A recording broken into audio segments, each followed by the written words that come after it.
How to see your deleted messages on Android phone. This tutorial shows you multiple methods to recover and view messages you've previously deleted. First, open your preferred messaging app on your Android device.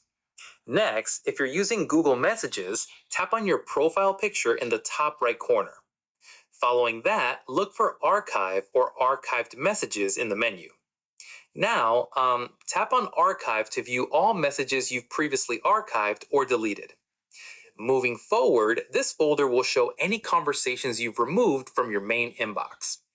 After that, if you're using a different messaging app like Samsung Messages, the process is slightly different.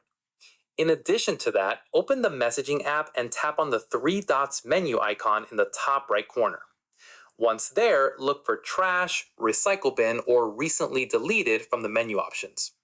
Subsequently, tap on it to view all messages that have been deleted within the last 30 days. Moreover, deleted messages are temporarily stored here before being permanently removed. Afterwards, you can restore any message by long pressing on it and selecting Restore or Recover.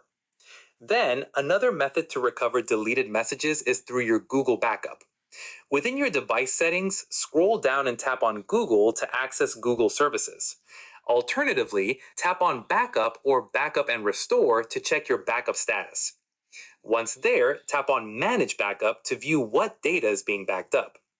Then, look for Device Data or App Data and tap on it. Within this section, you'll see options for SMS and MMS messages if they're included in your backup.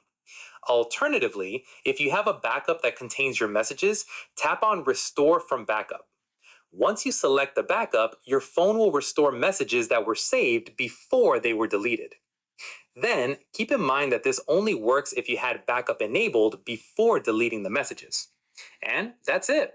If this deleted messages recovery guide helped you retrieve important text, show your appreciation with a like. Subscribe for more Android recovery tips, and make sure to enable the bell icon for future tutorials. See you in the next one.